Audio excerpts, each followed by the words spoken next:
members.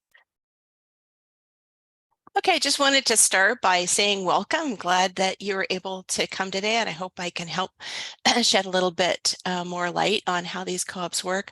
I started out in co-ops working with childcare co-ops, and I kind of didn't work that much in them, and now I'm coming full circle and coming back to working more with childcare co-ops in the last maybe 4 or 5 years. And I want to say that we're actually working on some other projects. So I'm working with the Center for Cooperatives at the University of Nevada to create a video about childcare co-ops. And actually, the film crew was here yesterday interviewing me. They've already been all across the United States interviewing different childcare co-ops. So I'm really excited about that, the release of that video. So let me start this this slide deck, and please, I really welcome questions. I'd like to kind of pause when they're relevant to particular slides, and then if they're not, I've asked Deb to leave them till the end so we don't get sidetracked. So let me share my screen and hope this will work like we want it to. Let me arrange this just correctly. Okay, does that look okay to everybody? Good. Well, I just want to run the background because we all know we're in a crisis. That's why you're here. That's why you're listening to the video, I would imagine. And just to run some of the stats, it's pretty dire. There's extreme shortage of care, and the statistics I'm going to share are national statistics. There's basically only enough licensed spaces to serve less than 25% of infants and toddlers in the country. So even if you have the means, sometimes you don't have the access. Affordability. It's a very, very expensive endeavor for households.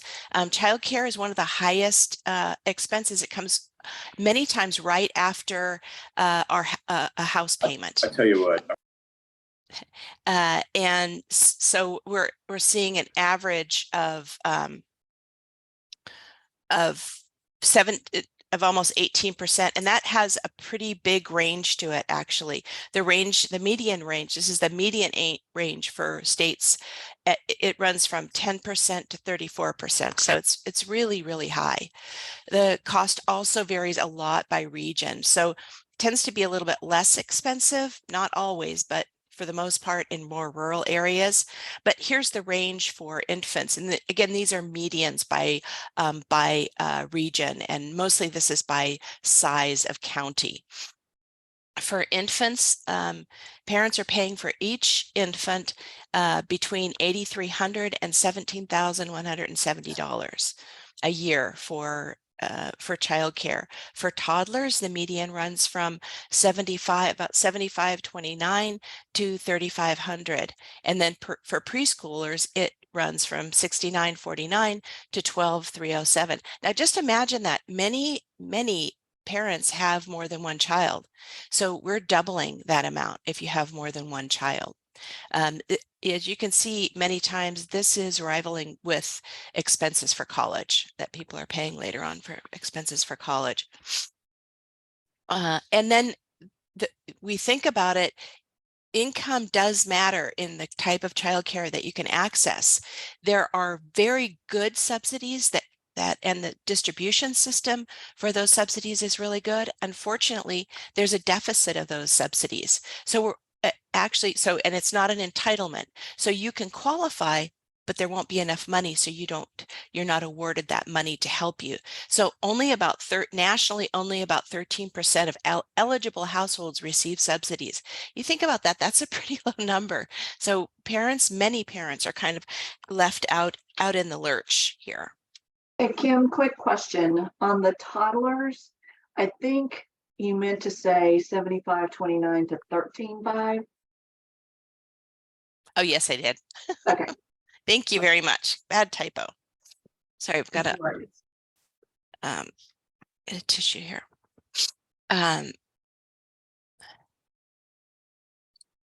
And then the other end of this important network of crises is workers. We can't have a childcare center without workers. And let's have a profile. Who are these people that are working in these childcare centers? Most of them are women. The majority of them are also mothers, so they're struggling with childcare at the same time. And 40% of that whole number are people of color. So it's obviously disproportionately people of color who are in this industry. We look at benefits, very few benefits, only about 15%. Well, they're about the lowest paid positions. And then there's also, we find a racial wage gap. So people of color, if you do comparisons, are earning less. So those statistics are even worse for people of color. They're going to be on the lower end of these wages. Teachers earn about $18 an hour. And that range is actually from $15 an hour to $23 an hour, just like minimum wage and other wage limits that are legislated by usually at the state level, sometimes in some states at the county level or lower. So so what we have is a lot of variety in what people are paid. Share in common, all of them are really low. You think about what a teacher, the qualifications for a teacher in most states is a bachelor's degree and specific experience and a concentration in defined units in child development. So this is a professional position that's earning very, very low wages. If we look at the assistants are also very underpaid. Childcare assistants, the median is $14 an hour and the range is 12 to 17. Assistants also have experience and so forth in childcare. And then if we just look at that profile again, back up and say, well, what does it look like? What are the people in this industry? How are they faring? And if you can see this, 15% live below the poverty line, 37% live 200% below the poverty line, and only 15% are receiving health insurance. So this is the other part of the crisis. This has two sides to it. Extremes, and I say extremes because it's super important for families and it's super important for those workers. And what happens is these incidents are not isolated. This crisis on either end affects children. So we have a really, really fragile workforce, and it challenges the quality of care for children. What we have is a situation where most people that go into childcare, they know the situation, it doesn't pay well. They're going into that field because they like kids, they like the work. So but many of them can't stay. They can make more by working at a fast food place, by waiting tables, that kind of thing. So we have a very, very fragile workforce, which leads to turnover of the workers. Per year, this ranges from 26 to 40%, some places up Wow. to 70% of turnover rate. Now think about that in terms of a child. This is for the most of the children in childcare are preschool age or younger.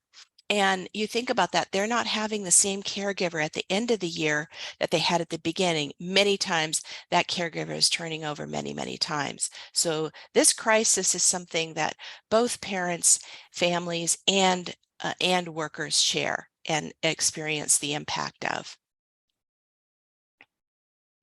Now let's just look also, what are the economics of childcare? Why is it that this industry has these kinds of problems? Why can't we fix it? And what happens is when I first started out in childcare, the issue was regulation.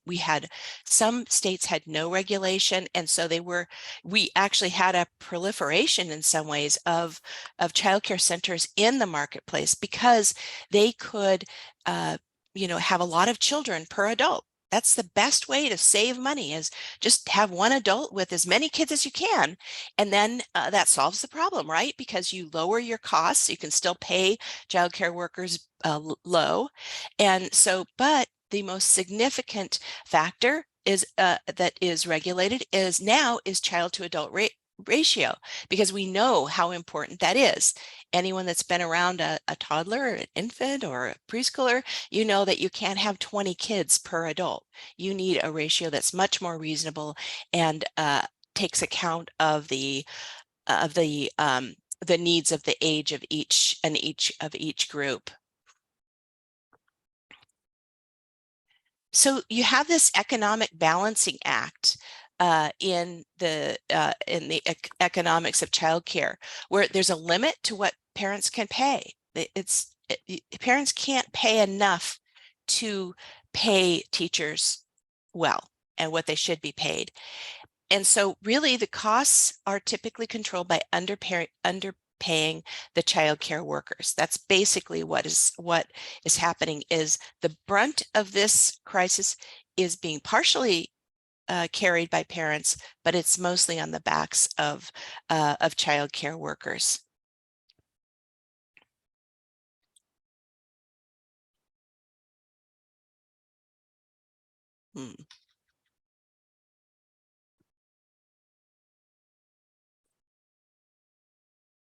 Yeah, so you have this balancing act and that balancing act requires us to really look at new ways, not new, but be open to all different kinds of ways that we can address that. And what I'm suggesting is that we do that by looking at cooperative models. As we all know here, I noticed by your names, a lot of you have been cooperatives for a long time. Cooperatives have emerged to address crises, and that's what we have as an option to address the contemporary crisis that we're in. So what I want to do is just talk about the different ways that that co-op childcare can be organized. And just like in any other co-op, the membership pool is what's defining what I call a type of cooperative childcare. So these are basically the membership types that we have. We have parents, so that where the parents are the members of the cooperative. We have workers, where it's a worker-owned cooperative, and we have employers who really are stakeholders in this arena, which I'll talk, and I'm going to talk about each of these different models. And then we have a multi-stakeholder model, which combines any of these, the parents, workers, and employers. So these are the models that I plan to touch on today. Are there any questions that we should stop for right now, Deb? It's hard for me to see the chat at the same time. Not so far. You're good. Okay, good. So this is the basic structure, and it, for the most part, applies to most of these types of childcare. The Childcare Center incorporates as a charitable nonprofit and operates as a co-op. So membership, there are members. Everyone in the Childcare Center is automatically a member, and membership means democratic governance. The board of directors, they elect a board of directors. The board of directors establish policies, and the board hires and oversees a co-op, a childcare executive director. And that executive director then implements the policies, manages operations, hires and supervises teachers and aides. So sound familiar? Pretty typical governance of most cooperatives. The only thing that's different is the incorporation. I'm going to talk in some depth about that in a little while. In fact, right now. So why is this nonprofit status so important? First, I have to lay the groundwork is that the Internal Revenue Service, we incorporate at the state level, and then our tax status is determined not only at the state level, but by the federal level. And what most cooperative development centers are 501c3 nonprofits. So we are exempt from paying taxes, and we get some other benefits.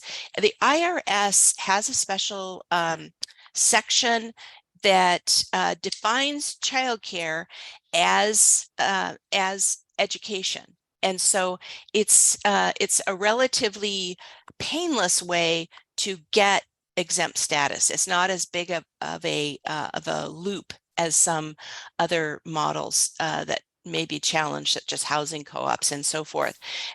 So there's this IRC section 50K that you would look at, and that defines childcare as education. That was a result of a lawsuit, and it hasn't been challenged to my knowledge since about the 1980s when that came about and was clarified. So that means that most childcare cooperatives can qualify for the 501c3 exempt status. Of course, that means that they need to use the state nonprofit statute. It's going to be very difficult to get that if you incorporate as a co-op. So it means a little bit of a change. So if you define co-op by the way that you incorporate, then some people say this isn't a co-op. My perspective is that the co-op is defined by the way it operates. The state doesn't define it in terms of statutes. Statutes enable cooperatives to work well. So that's my take on this. I know that there are lots of different perspectives on that. So think about the advantages of being a charitable nonprofit.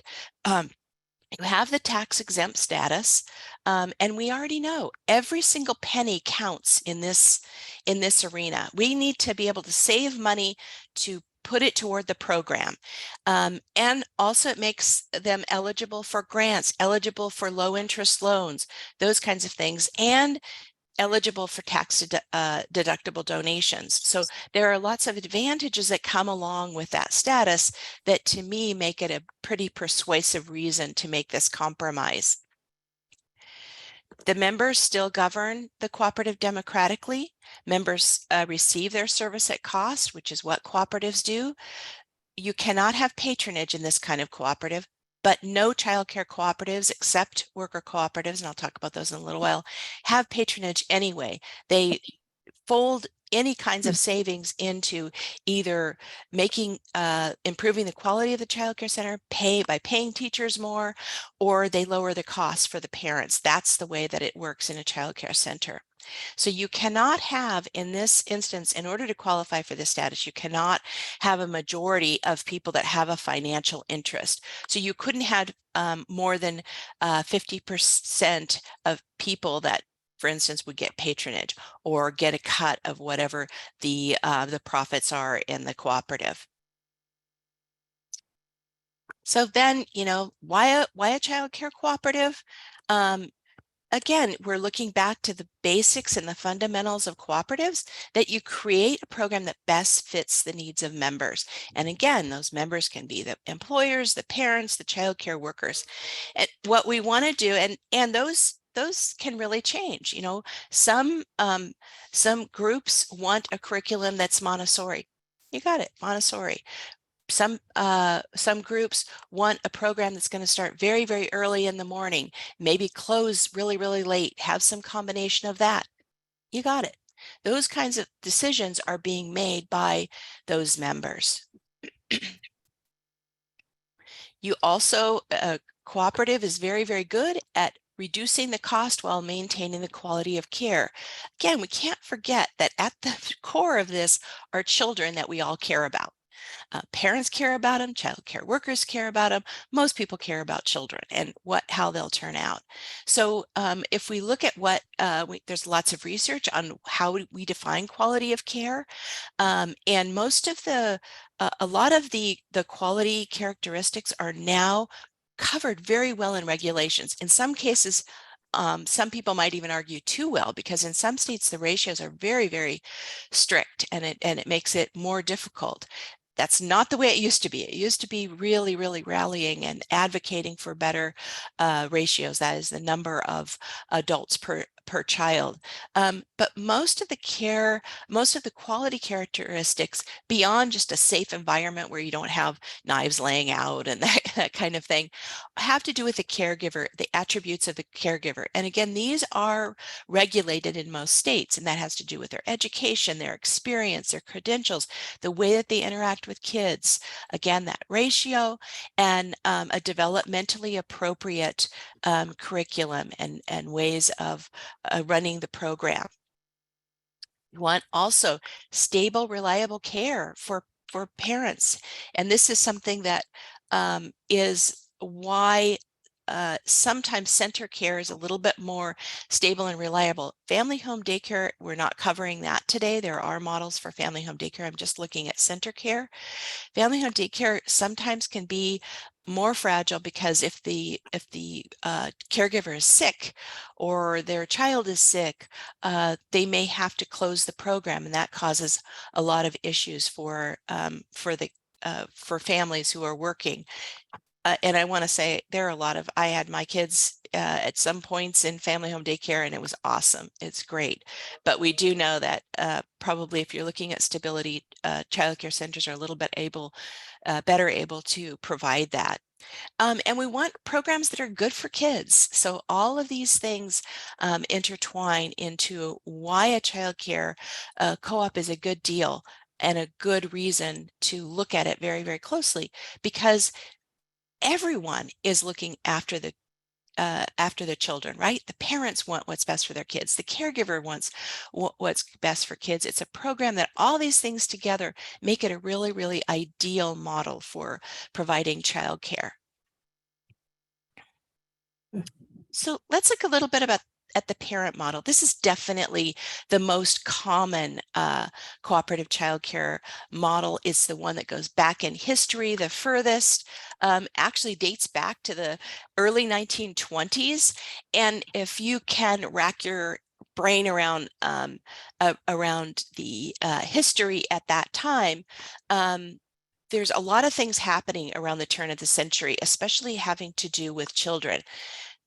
Conditions are not so good for moms. Basically, women are considered to be confined to the home, very much restricted, a lot of ideology about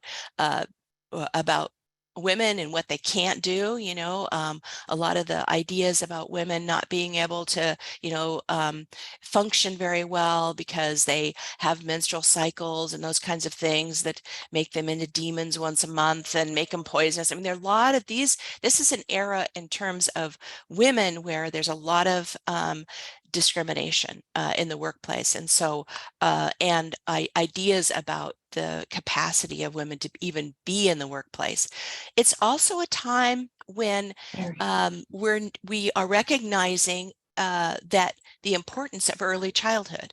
What happens to kids early on? We're finding out during this period, a lot of research matters. If we do not give children attention when they're really little, they do not develop well later in life. It affects them for their whole life. So there's a lot of research happening around this time. So the parent preschools don't emerge out of nowhere. They emerge out of a time where we know what is good for children, and we're looking at that. And there are a lot of different there's a lot of really interesting history that happens around this time. That is really, really interesting. So Catherine Whiteside Taylor is kind of credited with starting the first cooperative preschool. She was at a university professor, so a little anomaly of the ideology of that time. And she started a group where her friends basically exchanged childcare, and then she expanded that and it became a preschool program. Now, this was an interesting time because what happened is the women were mostly middle-class women. They would participate 1 or 2 days for a morning program or an afternoon program, and then they would get some time off so that they could volunteer and so forth. Most of them were not using this as employment. They were using it as enrichment for their children.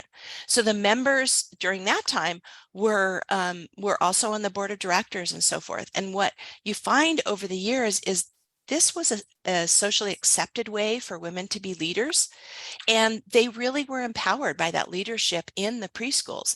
They saw that they could make decisions, that they could really make an impact.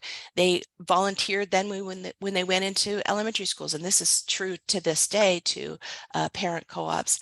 And many of them over time, you see a lot of especially in the 1950s, 1960s, 1970s, women who are running for office, they came out of co-op preschools because that's where they saw and that they could be leaders. They got practice in leadership and so forth.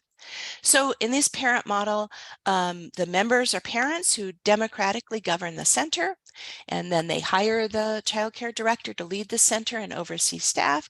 And the difference in this model from others is that parents often volunteer time, even in these full day programs. So what happened over time from those preschool programs that were very, very early is these programs expanded to provide full day childcare. And this was not a seamless program. It was one of the things that I did in the book that I wrote I was getting a lot of questions. We want to move from full time. There's X, Y, and Z issue, and trying to address those kinds of issues. And so one of the things I was trying to do in writing the book that I did was try to help with that situation, to answer those questions that kept coming up among preschools that were transitioning from being just preschools to being full day childcare centers. And volunteering of time was one of those issues. But in the parent co-ops, the parents are volunteering time, which makes the program more efficient. They fundraise. They have many of them a few work days a year where they're sprucing up the campus and so forth together. And this kind of develops a community of parents and teachers where the focus is on the children. We also find very low teacher turnover in these programs, because that partnership helps the teachers to see the parents as full people, and the parents to really get a good look at the teachers and really gain a respect and, in many ways, admiration for the teachers in the program. So let me just talk a little bit about the parent, a little bit more about about one preschool, which is Hilltop Nursery School. This is in Los Angeles, California. Also started out as just a nursery school in 1951. Actually, they had no building when they first started. They were in it's this beautiful park in Los Angeles, if you can imagine that. And they mostly were just in the park. They got it was one of the times when they were testing some of the regulations and so forth, licensing during that time. And now there's 44 children in this program, aged 2.5 to 5 years. They still have a lot of outdoor play. They have a beautiful building as well. And they're open from 7 in the morning to 6 at night. One of the things that's been very, very important to Hilltop Nursery School is to have a diversity of ethnicity and different socioeconomic groups in the school. So they have a sliding fee scale that they implement on their own. They fundraise to have scholarships for lower income people. And one of the things they have at Hilltop, as you find in many co-op preschools, part-time and full-time options. Again, we go back to members are defining what is important in the program, and they're defining the policies. What you find many times when you go into non-co-op preschools is that you have two options. You have the option of part-time, which has specific hours, or you have the option of full-time, which also has specific hours, and that's it. What you find in a lot of the preschools, and is the case in Hilltop, is that you have a lot more diversity in terms of accommodating the various hours that parents might need care, and offering reduced rates to respect those hours. So you might be more likely to have a program that allowed you to drop your kid off at 8, pick the kid up at 2 because that's what your work hours, maybe you're combining them with someone else, would allow you to do, and pay for only that care instead of needing to pay for a full day because you have that. You don't fit into the hours of care that the center defines as part-time or as part-time. Hilltop still to this day requires parent participation. And I want to say a little bit about that word requires. So you could think about it as being an opportunity, because yes, it's expected of every parent at Hilltop. This is an area where you have a lot of diversity in the different schools. But it's also an opportunity. It's an opportunity for parents to be more involved in the program, to meet other families and so forth. So the parent participation at Hilltop is this. There's once a month, they have a family evening meal. Now, this is meeting that people bring their children to.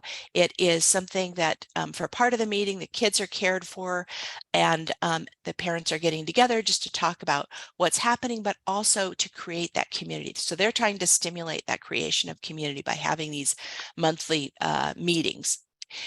They're allowed, they have to volunteer their time 12 hours per year. 2 of those are a work day where all the parents are getting together to spruce up the grounds of the school, and they need to participate in one fundraising activity. And the fundraising at Hilltop is primarily to purse that scholarship program that they have. So those are the requirements of Hilltop. Many parent co-ops have a buyout, so you can pay more and not participate, or they can allow grandparents or other people to come in and participate in the place of the parent. Some programs like Hilltop think that the community is more important than that. So they still require this parent participation. If you think about it, that's not really very much, a little over an hour a month. Here's a quote from Hilltop that I think really captures what a lot of people say that they appreciate about this model. Whoops. With family members involved, the transition from home life to school life is easier. A child's self-esteem is boosted, and both parents and child develop a dynamic learning relationship that carries over into the future.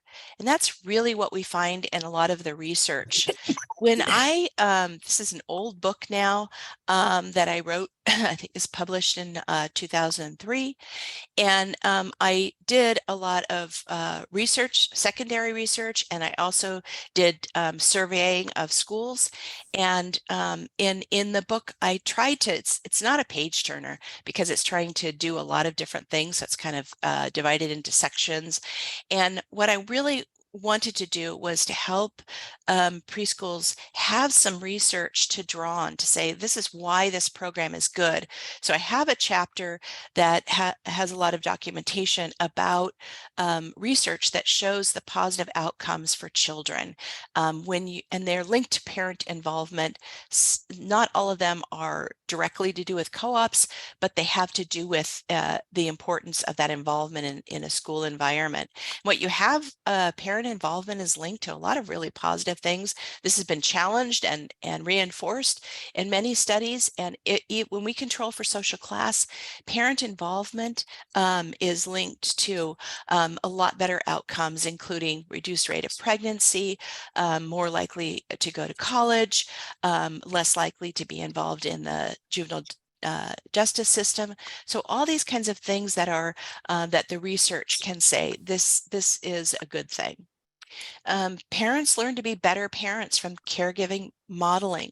So in the parent model preschool, and when parents are participating, they're able to view interactions between a professional and the children and learn through modeling.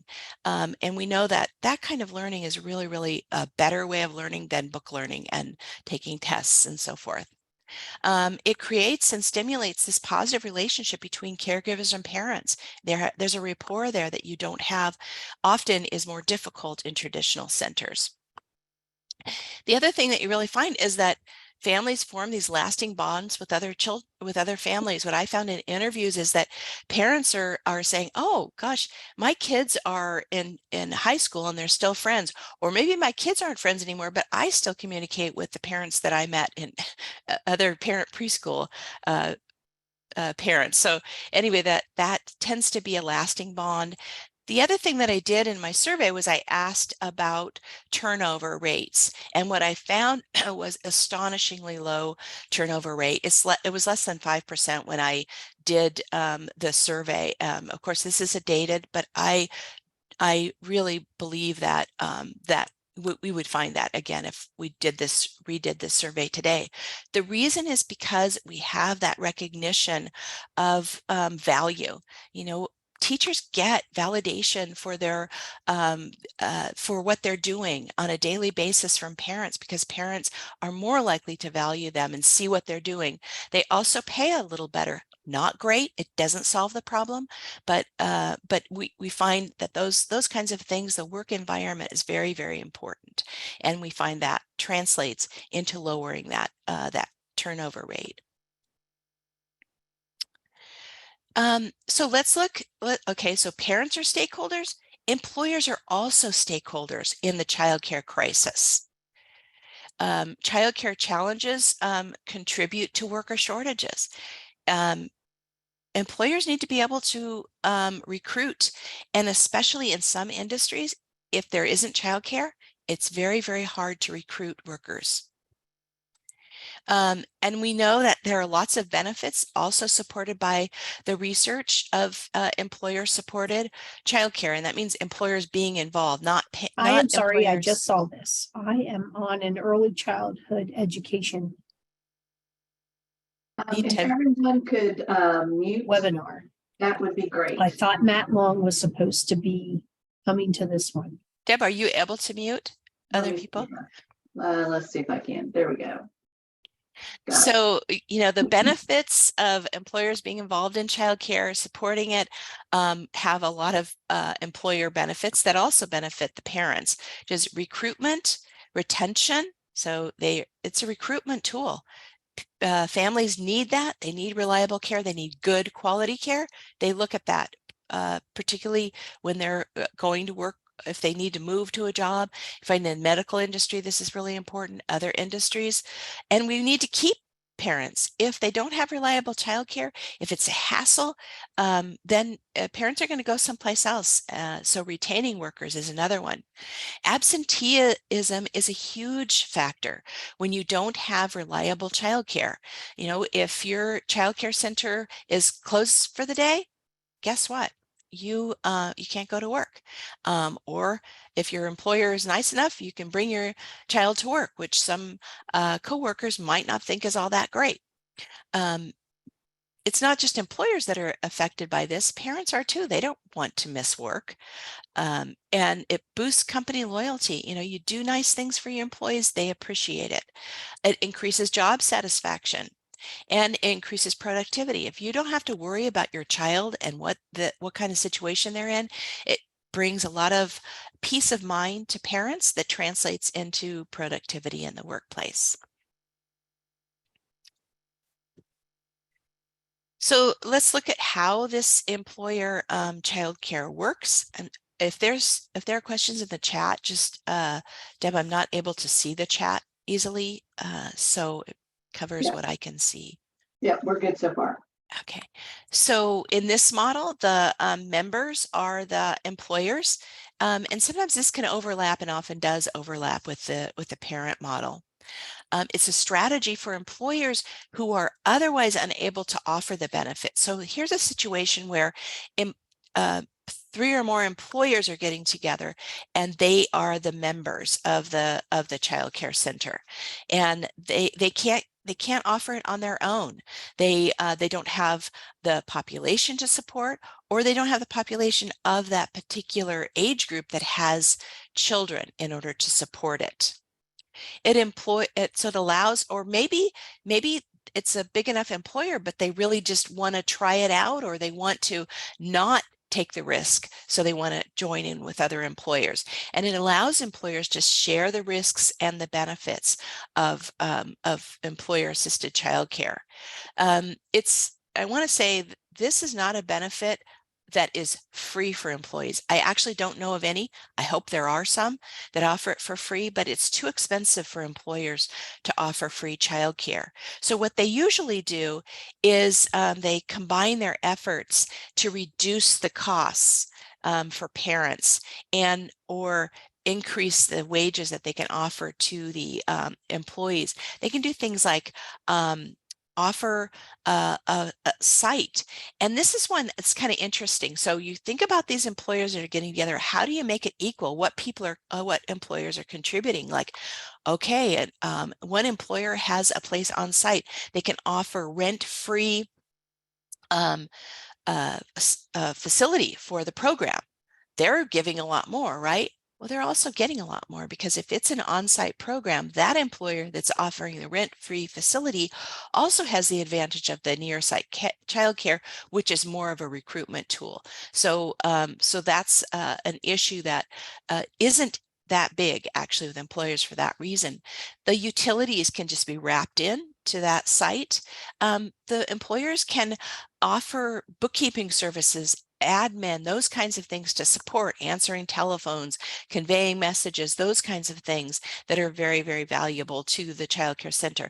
If it's a hospital, if it's another facility that offers meals already, you could just wrap that in, offer meals to the child care center. Equipment sharing. Okay, does the child care center needs its own copy machine? Does it need its own telephone system? All those kinds of things could be wrapped in that employers can provide. Also, employers are providing benefits to their workers, right? Is it possible to add the childcare workers onto that benefit program? I want to say that the employer-assisted childcare center is rarely just under the direct umbrella of the employer. Usually this is a separate corporation, but many times they can do some things to make those childcare workers covered under their program. So I want to just give an example, and I think you're going to hear from about this program tomorrow, but I'm still going to just share an overview of it. Bear with me on tomorrow on the repeat. But this is one that I helped to facilitate and to start, which is employers in Hazen, North Dakota were in a really, really tough spot. It's a very, very small population, 2,273, but it's a community around other communities that are also small. So Hazen is kind of the center of all these small communities. There was absolutely no licensed childcare center in the community. Parents had mostly licensed or unlicensed care or relatives. And if something happened, if there was a crisis in any of those households, they didn't have childcare. I heard stories from parents saying, you know, I came to take my child to childcare and there's a note on the door, closed today. Those kinds of things. You can imagine that would be very, very challenging. It's also challenging for the employers.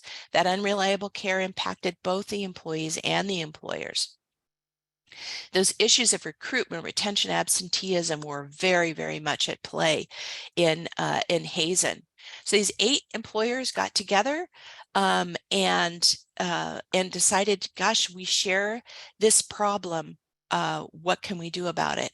And they met.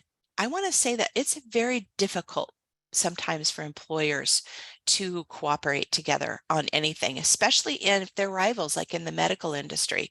And it's really hard. I've actually been involved in some where it just didn't happen because that gap and that feeling of competition wasn't able to be overcome. But these employers did, and they opened Energy Capital Cooperative Childcare Center. Nice thing happened. A local church well, it's not nice that a church closes, but it was closing, and the elderly members of that church were, of course, mourning the loss of their faith community and facility, and so they were very, very happy to sell the building for this child care purpose. Energy Capital's licensed for 88 kids. They serve infant through school age. They're open 7 a.m. to 5 p.m. In this case, the employer subsidized the director pay and benefits. They make a commitment to spaces for their employees, and they serve along with parents on the board. So I want to say something about this paying for spaces. So one of the economics of childcare is that you need to be full. The childcare center needs to be full to offer the best, have the best income and offer the best rates for parents and the most stable income, because it's working on a very, very thin margin line.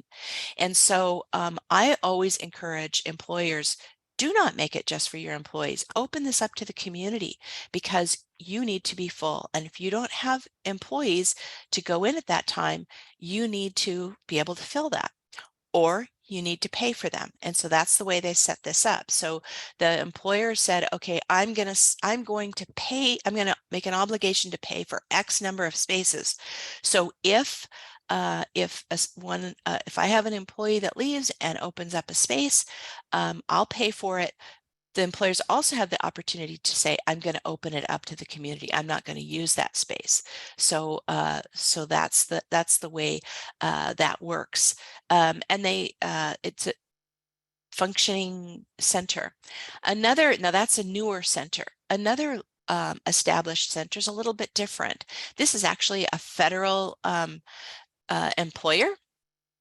And this is a parent-employee model in Menlo Park, California, and this program was established in 1983. It's called GeoKids. This is not, this is just employer-assisted childcare. The employer has a seat on the board, but everyone else on the board represent parents. Everyone works for a U.S. Geological Survey. The employer provides the space at very, very minimum rent. They get utilities, they get copying services, those kinds of things. Parents, of course, pay for the care. The employer is represented on the board. And here's a quote from a parent. The real advantage is that my office is just 2 minutes walk from the center. Because of it's a cooperative, we have a good knowledge of all the teachers and the other parents. We know their children and they know us, and we are a real resource to one another. That's another thing that you often find in the parent model is these parent groups help parents to support each other. You want a night out. You can exchange with another parent. You know them, you work with them, you've seen them with kids, and you can make these childcare exchanges. The only problem with that is that many times these are the friends that they want to go out with. So that's an issue with the parent center. But again, it's that community that occurs in this parent model that's so powerful. So let's take a little transition now and talk about when members of the cooperative are workers. In this model, the workers are the members. Members, of course, democratically make policy decisions that benefit workers. Workers share in any profits through patronage dividends. And for those of you that are unfamiliar with co-ops, that's the way that in co-ops we do profit sharing is usually through the contribution of the worker to the center. If there are any proceeds at the end of the year, that is divided mostly in childcare co-ops by the hours that the worker contributed to the center. The thing about worker cooperatives is that they are ineligible for tax exempt status because they have a financial interest in the program. Also, I think in part because of this and all of the other things that we've already shared about childcare, worker cooperatives are not very abundant. They're the least, you find them the least prevalent form of cooperative as a strictly worker cooperative. But there is a very famous one that people have a lot of respect for and runs very well, and that is ChildSpace. They have 2 locations in Philadelphia. They have been around for a long time, were founded in 1988, and between those 2 locations, they serve 85 children. The ChildSpace is a worker co-op that's fully owned and controlled by the workers. But what they do is they have a nonprofit that works in concert with the worker co-op. So the nonprofit is very valuable to the effective functioning of this program. The nonprofit supports the mission to serve diverse families, and they raise foundation funding to subsidize childcare fees for low-income families, and they do a lot of the other things that support the childcare center that allows the worker co-op to devote most of their resources to paying the workers well.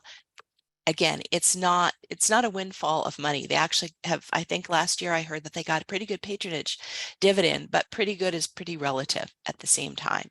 So this is a really, really nice model to have this partnership between the worker co-op and a nonprofit so that you can really fulfill a whole mission of reaching out to the community, serving people, and while also having an environment that really benefits workers and supports the workers in that co-op.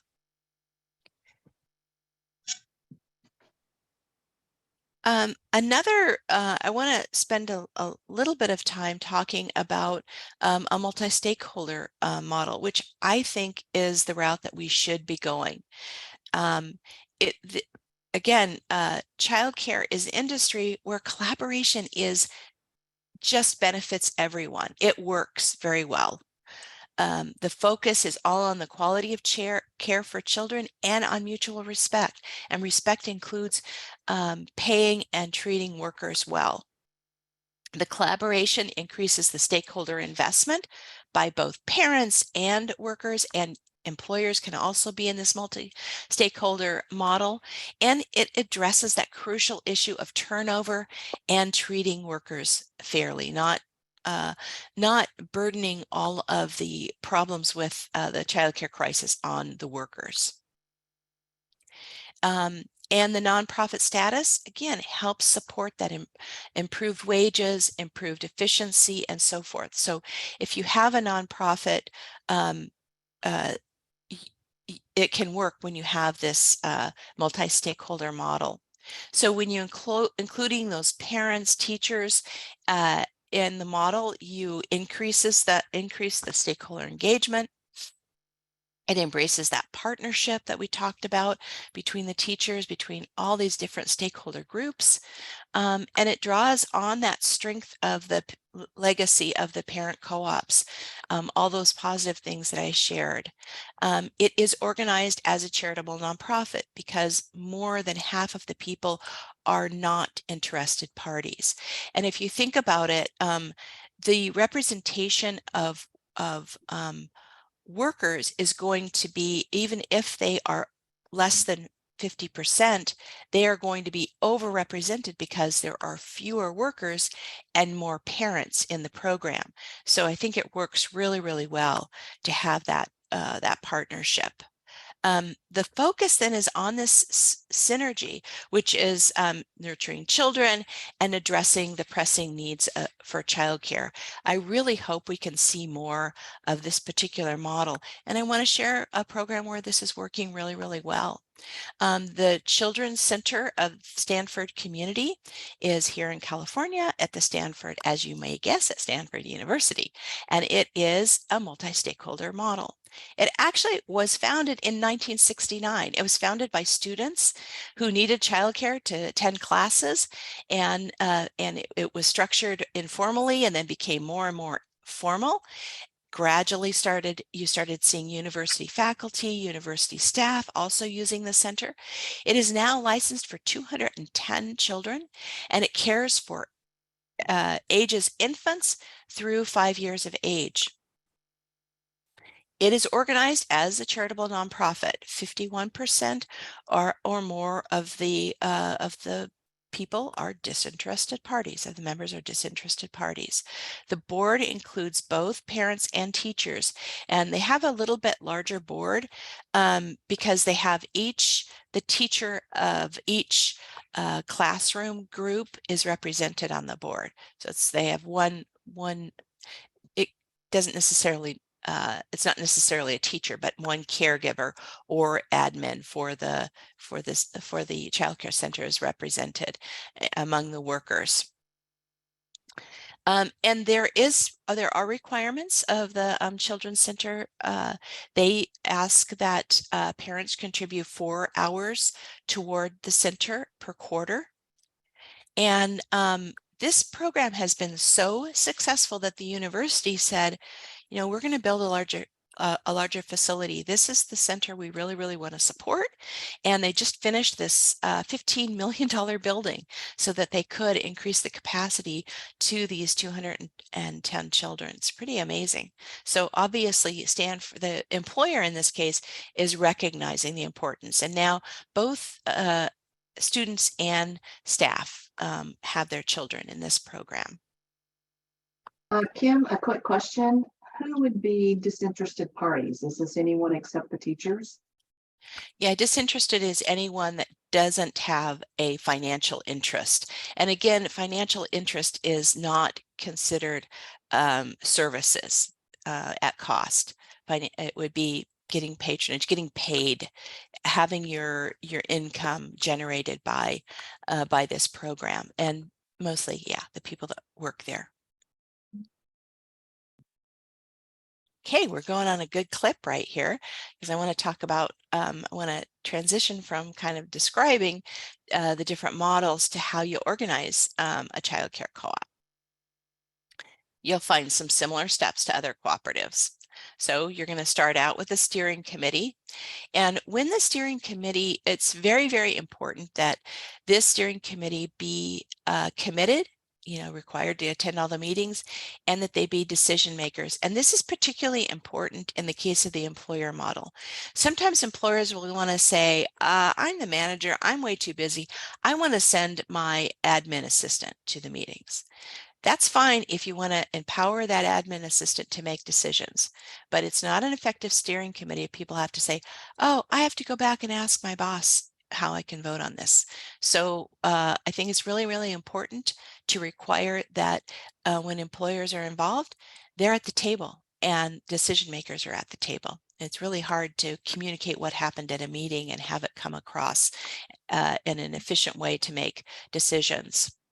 And then you need to identify the needs and the vision of the co-op. What do you want to do? Who is being served? This also includes a survey, usually of the community, looking at what are the needs in the community. And what you need to do in this survey is not only look right now, but you want to look in the future. So you're actually asking people confidentially, do you plan on having more kids? Or you're having a survey that says, do you plan to have children the next year, 2 years, 3 years, that kind of thing. And then what's important to you in childcare? What kinds of things? There's a list that I usually use. It says, what's important on this list to you as a consumer, as a childcare consumer? And then the vision, again, you want to develop the hours and all those kinds of things that are going to accommodate that population. And then I'm going to talk a little bit about the regulations in a minute, but there are a lot of regulations having to do with childcare. There are ones that have to do directly with childcare, but then you also have a lot of regulations that have to do with where you can have a program, right? All of those regulations that have to do with sites and so forth also apply to childcare because it's going to be considered a center, is going to be considered a business. So you need to be aware of all of the diversity regulations.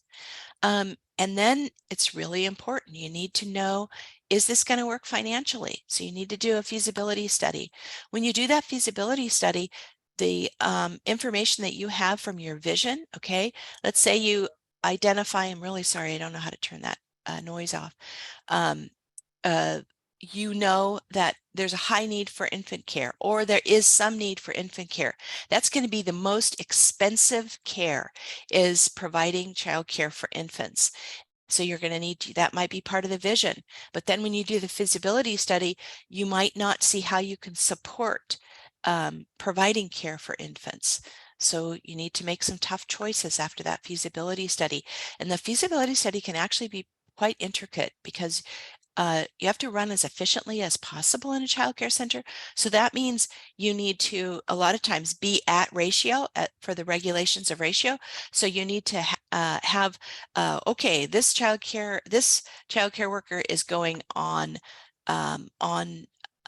lunch break. This one's going to cover it. You know, it's very, very much more intricate than you would have in another, in a lot of different economic performance. You need to look at all those funding sources and so forth, and initiate them. You know, how can we fund this? And there are some for rural communities, there's a really good program with USDA, and I really encourage people to look into that. There's also low interest loans, there's grants and loans, and you want to look at those membership commitments. Membership funds are not going to float the program. Usually there is a buy-in. There's a deposit and a buy-in, but it's very, very low. And it's not called a buy-in, obviously, if it's a nonprofit. And then you're going to expand on that feasibility study and prepare a business plan. You're going to develop all the legal documents, you're going to incorporate. And remember that when you incorporate as a nonprofit, you have to have a separate application to the federal government, to the IRS, for that 501c3 status. It doesn't need to hold things up. You don't have to wait. You can be fairly certain that it's going to be a 501c3, and that application is usually is retroactive. So if it's approved, it reverts to the time of application. You're taking a little bit of a risk, but I don't think it's a very big one. And then you have a charter meeting that we all know is really, really important. You're finalizing, voting on all those legal documents. You're electing the board. You're preparing policies. You're preparing bylaws, and then there are a lot of documents for the operations that you have to have. Parents have an agreement. Parents, you have a parent handbook in addition to the bylaws. The parent handbook will incorporate the bylaws into it. You need to be very explicit. You have to have an employee handbook, all those kinds of things. And then open your doors and implement the business plan. I want to talk a little bit very briefly about regulations for childcare. There's no state that I know of that does not regulate childcare. It's this balancing act of costs versus safety, and it is frustrating, some of the regulations, because they constrain what you can do with the childcare, but those constraints, it's really important to see that they are mostly having to do with the quality of care for children. So building and site, there's going to be a square footage per child. There's going to be requirements for fencing. Your toilets are even regulated. You can't have regular sized toilets usually. And a lot of times, a lot of states require that you have separate toilet facilities for the adults and for the children, which is another thing. It adds to the costs. And sometimes there are ways that you can get around this, like if you're on a site with other facilities, you can have the childcare workers use that facility. So there's a lot of creativity that you can implement. A lot of the building and site issues are sometimes flexible. I've seen a lot. For a long time, it was very, very rigid. For instance, most states wouldn't allow a childcare center to be on a second or higher floor of a building, which of course is really hard if you have an employer and or you have a mixed use facility. The bottom floor is always the most expensive. So we've had a lot of, and again, the square footage of outdoor square footage. If you're in a real urban area and you have those issues of what floor you're on, you're going to also have that issue of play space for kids. So a lot of states have flexed it so that you can, as long as you take kids to a park, a nearby facility, you can use that in the square footage. So there's been a lot of movement and being more flexible with some aspects of these regulations. And then there are a lot of regulations having to do with staffing, with the structure, how many, that you have different staffing. You have a staff member that's a director of the child care center, a teacher, assistant teacher, aides, and all of those have separate requirements, and all of those fit into the ratio. So the staffing requirements are also can be quite challenging. And again, so when you're looking at that staffing, you also have to be okay when one teacher leaves, you have to make sure that this happens and so forth in the child care center. So it gets a little bit more convoluted. In California, we actually have special statute for parent co-ops, which is kind of cool. So it allows the director to also be a teacher, so you can combine that position, and the trade-off is the ratio of adults to preschoolers in particular is more stringent for co-ops. So instead, in California, the ratio is usually 1 to 12, one child every 12 children in every caregiver, and then there's a lot of requirements regarding directors and teachers and so forth. But if in the parent co-ops, it's 1 to 8. So you make that trade-off. What we found is that most childcare co-ops actually have a better ratio anyway, so it isn't as much of a challenge. And you have age-defined requirements. All of those ratios are different according to the needs of different age groups of children: infants, toddlers, preschoolers, school age. You can imagine all these different age groups of children have different needs. You can't have one adult caring for 12 infants. Usually that ratio is about 1 to 3 or 1 to 4 for infants. You can see how the cost goes up for infant care. And then group size. You can't have a big you can't have a Costco childcare center where you got a huge number of children, because what we find is that when studies have shown, when you have those humongous centers and they're all housed in the same place, even if you have a ratio that's good, it tends to, the quality tends to be eroded because children feel overwhelmed and so forth. So usually there's a group size, how many kids you can have together in the same space. And then of course those ratios that we talked about. I have a couple of questions. And I should have jumped in before this slide, but can you elaborate on what, if any, fiduciary responsibilities the board members incur by participating? Well, I think it's, you're going to have directors and officers included, and your fiduciary duty as a board member of a childcare co-op is exactly the same as any other co-op. Of course, you have a fiduciary duty. That's one of the core obligations of any board member of any organization. Okay. I don't know if that's the question, if I answered the question, but. And then a second question, how would you recommend including a K through 12 school system and a childcare co-op? Can the school system provide the site, cover teacher wages and benefits? And do you know of any examples of childcare co-ops that include school systems? Yeah, there's actually quite a few charter schools in California that are parent co-ops. A lot of them, several, I don't have the names right handy in my head right now, but in Southern California that provide preschool and then through, I don't know about through high school. I'm not sure about that, but through elementary school for sure. And then what you would do is you would have it as a separate center, like a lot of the schools, as probably, those of you that have children know that it's very, very common for an elementary school to have an on-site childcare center.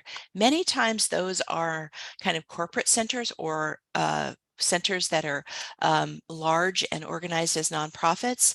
There's no reason why that program can't be a cooperative. Thank you. So anyway, you have that balancing act of the cost versus safety and that's what regulations are kind of exacerbate the problems, but help with the overall mission. So this exploration that you're going to do when you do, I call it exploration because it goes beyond that feasibility study. It encompasses the feasibility study. You need to discover, is there an unmet need for childcare? Again, that market research. Usually we're looking at what are all the licensed childcare center, how many people are using licensed childcare, what are they charging?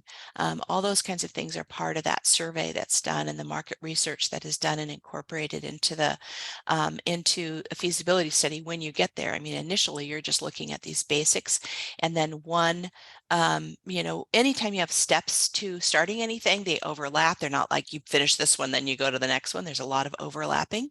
And again, you each step in the process is a go, no-go situation. Okay, market research says, hey, there's a lot of childcare. It's being met. We don't need to have a childcare center, so that you wouldn't do a feasibility study if those are the findings. If there's a need that's confirmed, then you need to decide, well, what will the model be? What's our vision for the childcare center? Because the way that you organize it is going to impact everything, those decision makers and so forth. I don't think the outcome of the decisions will be too much different, but it's going to be really, really important that those decision makers are identified and become a part of that steering committee. And then that feasibility study is going to include what are the startup costs, you know, identifying all the things that where the site is going to be, what kind of equipment you're going to have, all those kinds of things you'll need to incorporate into your startup costs. And then the most important really is those operating costs. I mean, you might be able to get donations, you might be able to get funding that could cover a lot of the startup costs, but those operating costs are not going to be covered usually. You're going to have the costs of the facility, and that can be huge if it's not donated or obtained at a reduced cost. You have to have supplies on an ongoing basis. Are you going to charge for food? Are you going to provide food? Are you going to have kids bring their own food? You need insurance. And I want to say that insurance is something that employers and a lot of people think that this is a really dangerous kind of situation, that there's a lot of liability here. And for the most part, knock on wood, there just aren't the lawsuits and so forth to support that, particularly among co-ops, because everybody knows each other and so forth. And then you have to have marketing, you have to have that training. Remember, you have to be at capacity, and then the staffing and the cost for staffing all go into that exploration. So I want to just conclude with some of these operational facts, right? All quality childcare centers have operational costs.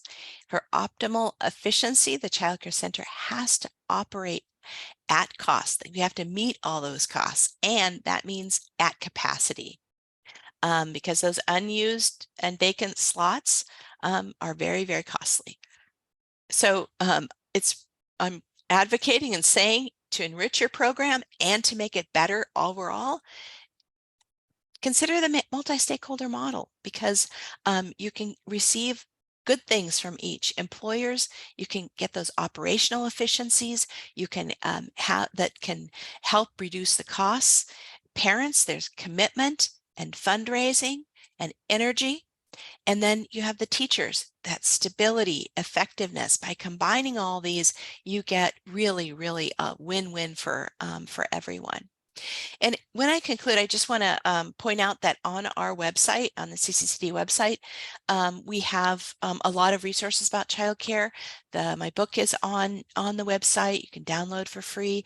And then a recent study that we did, it says the landscape of California, but actually all of the issues that are covered are also nationwide. There's nothing unique. The statistics are a little bit different for California, but that's another resource that you can have available to you. So that's my deck. Happy to answer any questions or challenges or anything like that. Now, can we share the slide deck?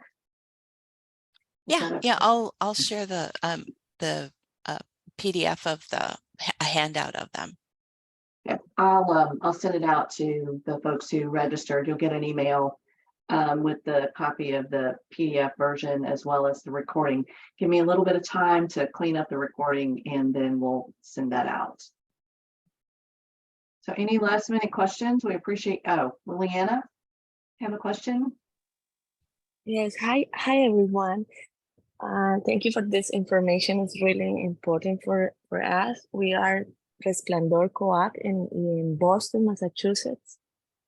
We are registered since March this year, and we are trying to find a space. And I want to share something that we are doing to find and collect funds for our cooperative is we are connecting with different organizations in our community. And we have some funds collecting for services.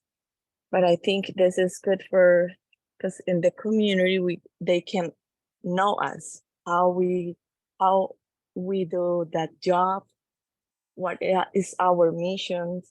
I think it's with double purpose.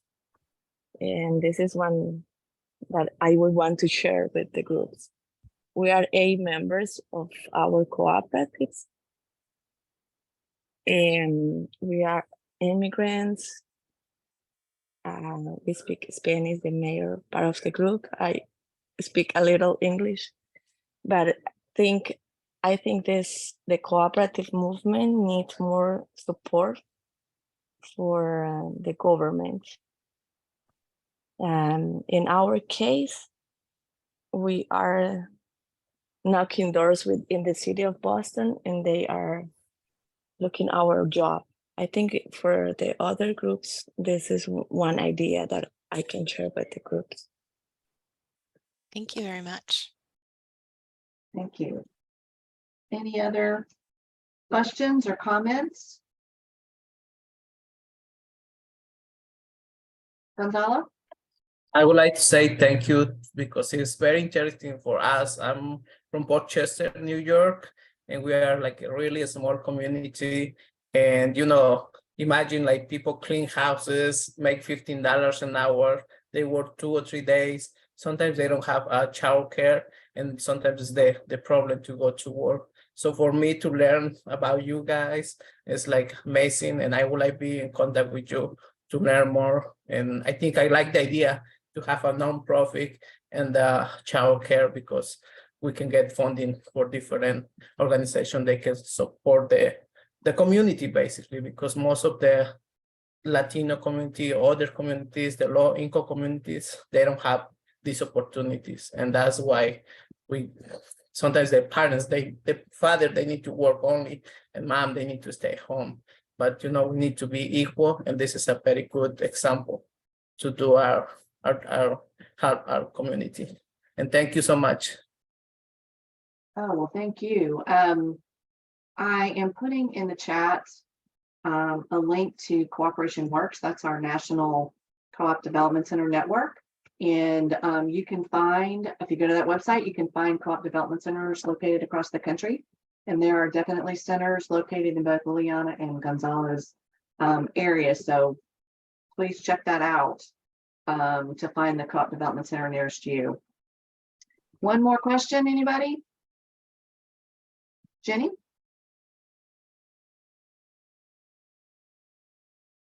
There we go. Now I'm off mute. I am working with a cooperative. They want to be a cooperative. Currently, they're a nonprofit. It is a forest school where their kids are doing outdoor education in a park, which is wonderful. And I'm curious if you can elaborate on the ways that the cooperative model in this instance is saving additional money versus just a nonprofit. Well, I think a nonprofit is, you know, I think the way that you would, if you just look from a financial standpoint, the only thing would be is if parents are contributing time and volunteering and helping in that way. But again, I don't think that you can just look at it as a transaction. Because you have parents involved, it makes it a better program. You have more stakeholders, more dedication. Thanks, Kim. There are 2 more questions. I would say, before we get to those, I just want to say thank you everyone for participating today, and thank you, Kim, for sharing the information. We all know how critical the need for good, safe childcare is, affordable childcare. So thank you very much for participating. Those couple of folks who have questions, we'll try to get to those. If you need to hop off, we certainly understand, but if you have time, Kim, to answer 2 more questions. Kate and Bernadette both have questions. Thank you. Mine is, I guess, slightly more of a comment. I just want to say thank you so much for this information. And I am calling because I just joined a co-op recently that's actually very long established and has been through recently. It's just a little unsettled time because, like, I think, you know, naturally, if parents are running things, we're non-professionals. And so sometimes you have non-professionals in positions where you're a treasurer or something else. And so one thing is to just to make sure that the people who are volunteering to take spots have adequate support or some sort of life training that helps them kind of meet the demands of the position that they're on in the board. And then and also just to be aware that that the co-op model is also subject to the same sort of cyclical crash of enrollment in the summer, and to just be aware that there are kind of like highs and lows that track a lot of times with kids leaving for vacations or leaving for school year, and to just build that into your awareness as you're building the model, is that there are kind of cyclical lows within the year when your enrollment and thus the income of the co-op might drop. So that's just I think more of a comment and less of a question, but I think it can be very rewarding for parents to be able to be so involved in their children's childcare. Thank you so much, Bernadette, for sharing that, because just like any other co-op, we remember that there is a co-op principle on continuous education, and that applies to co-ops as well. And really glad to hear your contribution. And last question, Kate. Hi, I'm Kate. I think I might actually be Bernadette. This is Kate from the board of your new co-op. Hello, Kate. Thanks for joining this. It's a fabulous board. So yeah, we are a co-op, a childcare co-op in Chicago that's been around for 40 years. And I think my question is actually around, we're a parent-run co-op, but I'm aware obviously that there are worker-owned co-ops. And I'm curious about one of the challenges that we're seeing, as Bernadette kind of pointed out, that there's some challenges that are coming up recently, is that Chicago now has free early pre-K programs. So our program, which used to be for 2 to 5 year olds, is now getting 2-year-olds, but we're really losing the 3-year-olds, and we only have a handful of 4-year-olds. So I'm curious, because the parent cohort is the group that runs the whole project, when their kids are only enrolled in the project for 1 year, maybe 2, we're having a lot of like knowledge transfer loss. And I'm wondering if there would be an advantage, if you know of any examples of childcare co-ops where it is both the parents and the employees like that own the whole co-op, and have, because as of right now we just employ teachers, and they stay usually for 2-3 years, but they're all, young artists usually, and they move on to something else eventually also. So I'm wondering if we could get some more stability by having a teacher who is really committed to staying there for like 10 years to keep some of that knowledge transfer. And if you know any examples that. Well, the Stanford Children's Community is an example of a multi-stakeholder, and I think it is, and that's another program that's very, very well established and old that transitioned and changed to being multi-stakeholder, including both workers and parents. And I just want to say, Kate's remark is something that's happening everywhere. A program that I helped start 20 years ago had to actually close because of the TK program that is a competition. It's really, really hard. If parents have a transitional kindergarten program that's free and it's full day, it's really, really hard to stay with the co-op. And I think it's a real issue. I think that I think it's really good to talk to the program in your community and let people know that this is having an impact.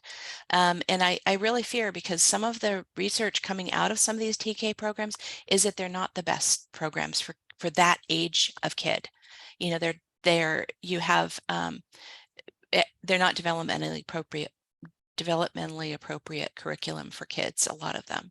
And so I think a lot of people in the early childhood arena have some concerns, not to say that they're all that way, but it's really sad that it is encroaching on a lot of really good programs that have been around a long time.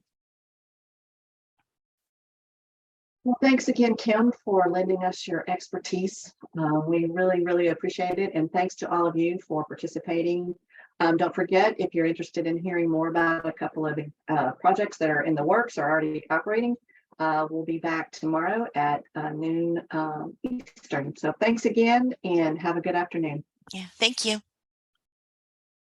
Thank you. Thank you.